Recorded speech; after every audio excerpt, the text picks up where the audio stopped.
আমি সোমা বলছি, সোমা মুখার্জি।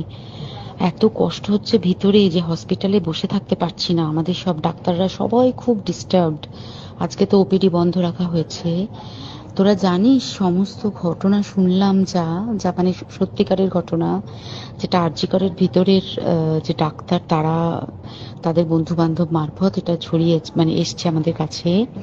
অ্যাকচুয়ালি যেটা ঘটেছে সেটা হচ্ছে, আমি শুনে তো মানে বিশ্বাস করতেও নিজেকে কেমন লাগছে রে।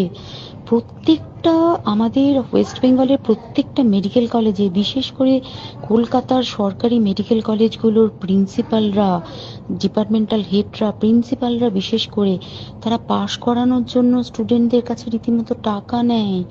যেসব স্টুডেন্টরা, ইন্টার্নরা, পিজিটিরা যারা ভালো করে ক্লাস করে না বা থিসিস তারা জমা দেবে, পিজিতে তো থিসিস জমা দিতে হয়, তো যারা MBBS final year final pass করবে না সাপ্লি পাইয়ে দেবে, ইন্টার্নের কমপ্লিশন দেবে না, ইন্টার্ন হওয়ার পর কমপ্লিশন না দিলে তারা রেজিস্ট্রেশন নাম্বার পাবে না, এই সমস্ত ভয় দেখিয়ে টাকা পয়সা নেয়। সমস্ত জায়গাতেই এটা আছে।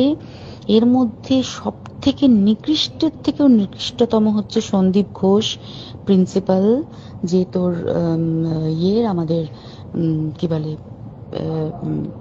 আরজি কর মেডিকেল কলেজে। সেখানে ভাব যে ওনার একটা বিশাল নেক্সাস ছিল, যাতে উনি বেশ কিছু ইন্টার্ন, হাউস স্টাফ এদেরকে দিয়ে ওই নেক্সাসটা চালাতেন।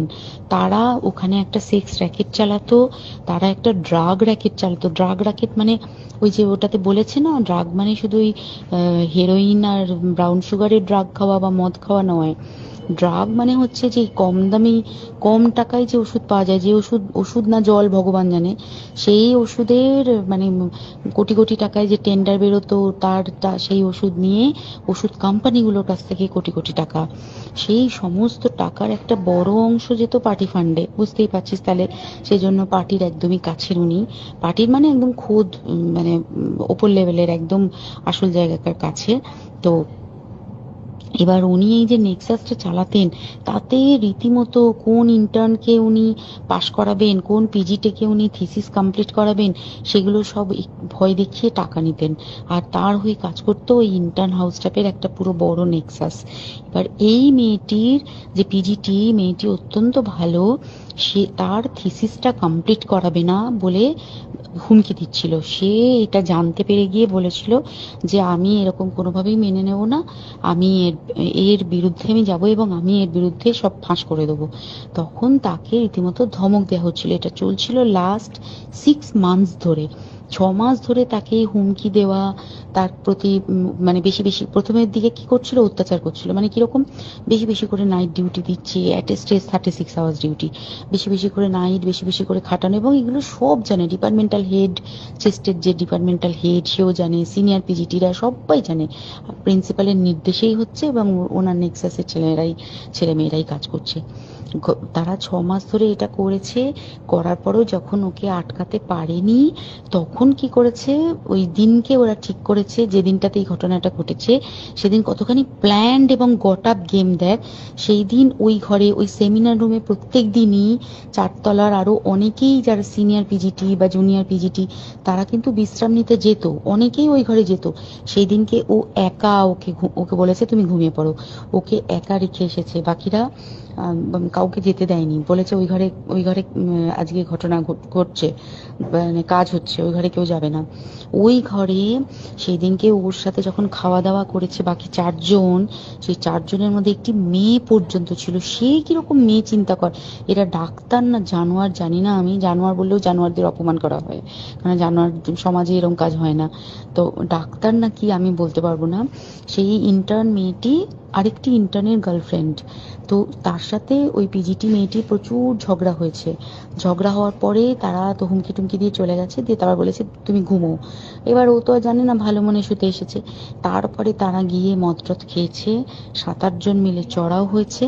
এবং তোরা জানিস যে প্রথমে তার হাত দুটোকে দুপাশে 2 জন ধরে রেখেছে এবং সেই কাজে সেই মেয়েটিও সাহায্য করেছে, ইন্টার্ন মেয়েটি।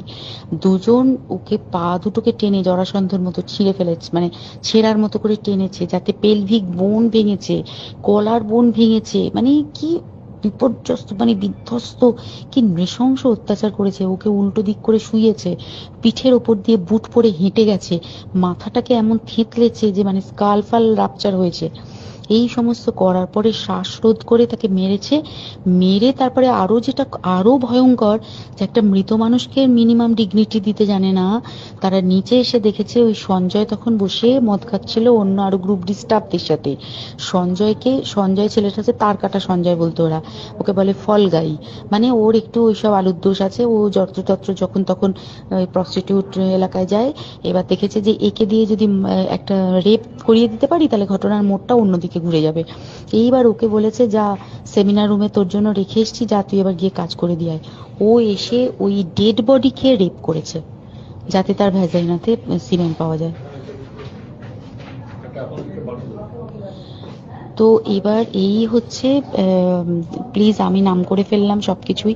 কতজন আমি যে নামগুলো পাঠিয়েছি এই সব ডাক্তাররা, এরা সব জড়িত জানিস, কিন্তু কেউ কোনো প্রমাণ নেই। প্রমাণ লোপাটের জন্য সেদিনকে ওই ইন্টার্ন এবং ডাক্তাররা যে ওইখানের যে বাথরুমটাতে হাত পা ধুয়েছে, রক্ত ধুয়েছে, সেইটাকে সাত তাড়াতাড়ি প্রমাণ লোপাটের জন্য ওই দেওয়ালকে ভেঙে দিয়ে তার মানে ওই বাথরুমের জায়গাটাকেই ভাঙতে হচ্ছে ওদের। ওখানে নাকি ওরা রুম বানাবে, কালকে দেখেছিস তোরা খবরে। আর বেশি বলতে পারছি না, মানে তোরা তো সবাই প্রোটেস্ট করিস, আমরা তো আমাদের দিক থেকে করছি, কিন্তু কিছুই হবে না। এই পোড়া দেশে কিছুই হবার নেই, শুধু ভেতরে ভেতরে গুমড়ে গুমড়ে কষ্ট পাওয়া। আর আগামী প্রজন্মের যে ডাক্তাররা বেরোবে, তারা যে ইন্টার্ন বা পিজিটি বা এই যাদের কাছে আমরা যাব ভবিষ্যতে, তারা কি ডাক্তার না কি আমি জানি না, কি নিয়ে তাদের কাছে আমরা যাব আর কি করেই বা আমাদের পরের প্রজন্মকে আমরা সুরক্ষিত রাখবো।